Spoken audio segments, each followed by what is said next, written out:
Wake up, Donald. Remember when you said this? I will absolutely give my return, but I'm being audited. So, how's that audit going?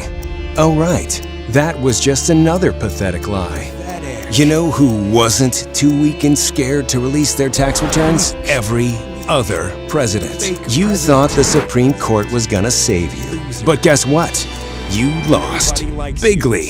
If only you fought this hard when you learned Russia paid bounties to kill American soldiers and did nothing, or to save the more than 130,000 Americans who died from the coronavirus while you did nothing, or to prevent more than 40 million Americans from losing their jobs in the Trump depression while you did nothing. Let's face it, you don't care about America.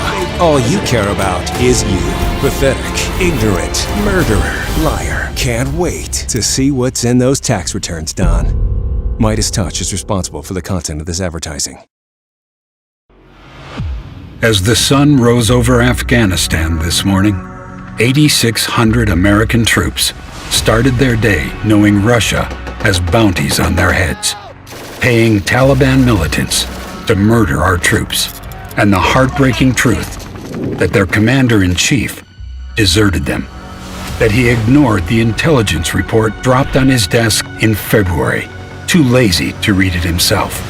And now, since the report was read out loud to him in June, days have passed, weeks have gone by, still no action. Not a call to his Russian master to stand down. Not a call to console the families left behind. When the sun sets over our troops in Afghanistan tonight, how many more bounties will Russia have paid out? Our troops deserve a whole lot better than a traitor like Trump. There was a day, earlier this year, when our nation's intelligence and public health experts pleaded with Donald Trump to take the coronavirus seriously. Did he listen? No. What did he do? He probably scrolled through his Twitter feed, or daydreamed about his next rally, or asked Lindsey Graham to play golf, or ordered fewer tests. Slow the testing down, please. And now, more than 130,000 Americans are dead. 3 million Americans are sick. Thousands more infected every day. Tens of millions out of work, isolated from the world. And what does Trump do? He tells us to live with it.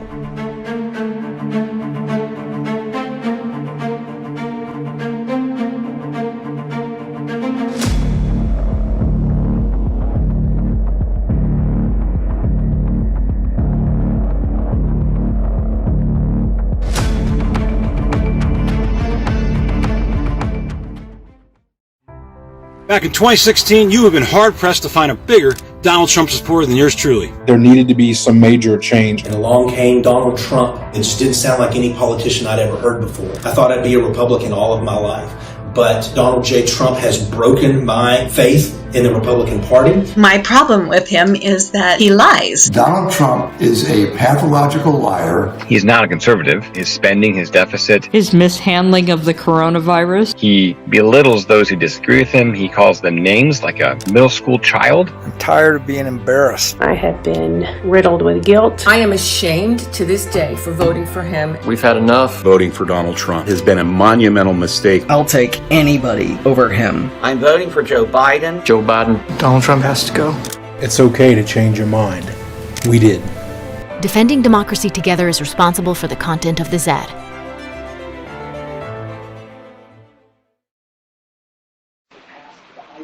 Hi, my name is Jeffrey Farmer. I'm from Mendon, Massachusetts, and I don't even know why I'm doing this stupid thing, because this is not what I do. I don't do social media or anything, but I cannot I can't take this anymore. This guy, he's like a Tasmanian devil. He just throws bombs everywhere. People can't even keep up with the stuff that he's saying now.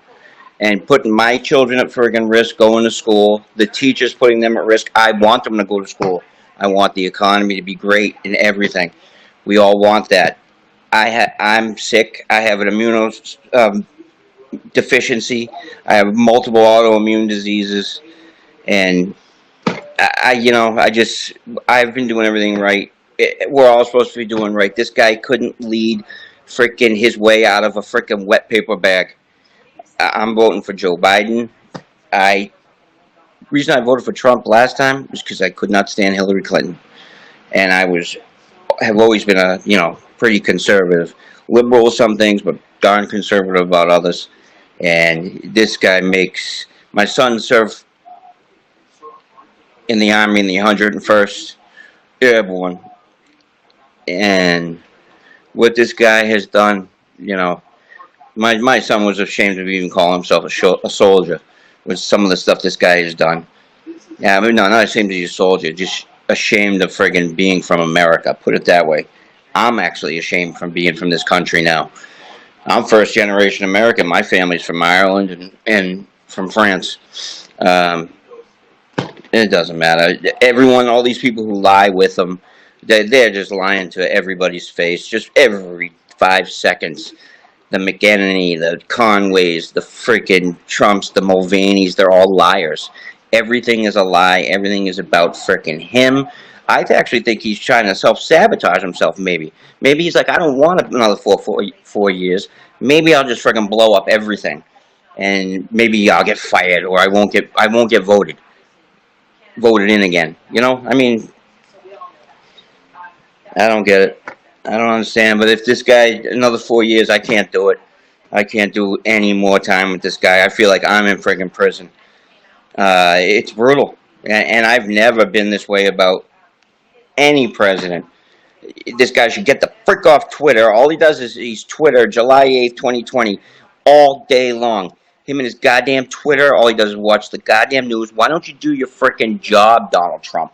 Instead of frickin' whining and complaining about everything. Everyone's out to get you. You know what, dude? Frickin', walk a mile in my shoes, and then you could frickin' maybe have the right to frickin' bitch about something. You're just nothing but a frickin' narcissist. You're a frickin' horrible human being. Horrible. You're probably one of the worst frickin' examples of a frickin' human being there ever has been. Besides Hitler, Mussolini, I don't know, maybe Genghis Khan. I don't know. I mean, take your pick, Saddam, Osama, Trump. You're all friggin' synonymous. You're all friggin' narcissists, and your ideology, your racist friggin' shit, even the stuff what you're doing to this country, you're making us look so stupid. We look pathetic. We can't friggin' control friggin' disease, and believe me, it's a pandemic. We can't even get it somewhat just tamped down a little bit. Nope. And all I hear is how many millions of lives you saved. You did right. You did nothing, dude. You are a goddamn sorry excuse for a freaking human being. Please, if you do not become president again, if we vote this guy back in again, I'm done. I can't do it anymore. Well, one more message for you, Trump. Shut the fuck up for once. For once. Why don't you admit you're fucking wrong for once? And why don't you fucking show some kind of fucking empathy towards somebody other than yourself? Good night, Donald.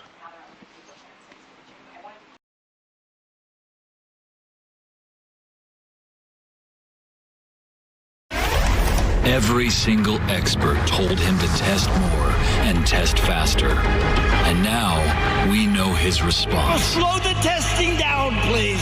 So many leaks. Donald, it could be anyone. It's everyone. It's everyone. This fall, the Lincoln Project will help several Republican senators on their way to forced retirement. Sad, weak, low energy. Just like your presidency. Just like you. There's mourning in America. And under the leadership of Donald Trump, our country is weaker and sicker and poorer. The men and women involved in those efforts sure know how to make effective political ads. And that was just a sampling of the group's clever and devastating attack ads aimed at Donald Trump and his enablers in the Republican Party. The Lincoln Project, founded by members of the GOP, dedicated to Seeing Donald Trump defeated, along with other similar groups like Republican voters against Trump, have found success in trolling the president.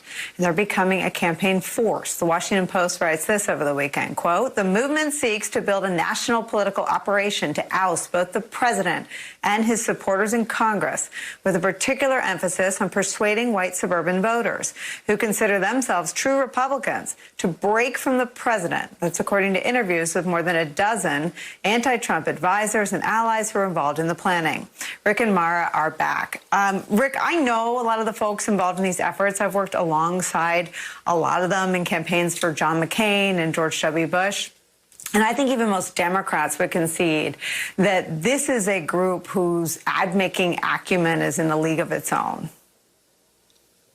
Yeah, I think the ads have been terrific. I know a lot of those folks as well. I've been on the opposite side of some elections from them. Their ads are terrific. They're smart. They're super fast, which is great.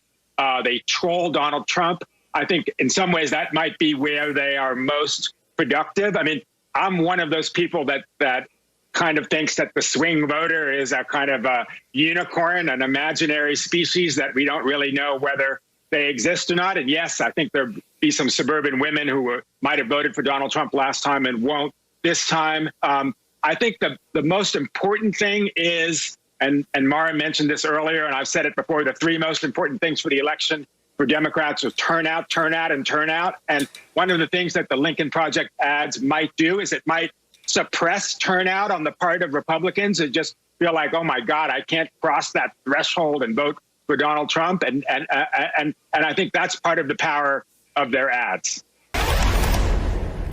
Okay, folks, take this in the context in which I mean it. This is a historical point. The last presidential contest that saw a Democrat win Texas was in 1976 with Jimmy Carter. So now here we are, 3.5 months out from the 2020 election, and the Lone Star State has a strikingly more purplish hue today.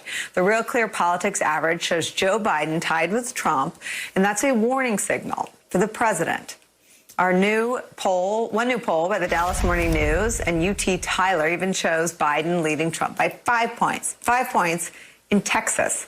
Numbers like these coming out of a traditionally reliably red state, as well as in almost all the other battlegrounds, are leading some Democrats to say they see a tsunami coming in November. The Washington Post writes this, quote, "President Trump's management of this summer's crises has triggered what Democrats detect as a tectonic shift in the political landscape, with party leaders suddenly bullish about not only taking back the White House, but also wresting control of the Senate, as well as expanding their House majority."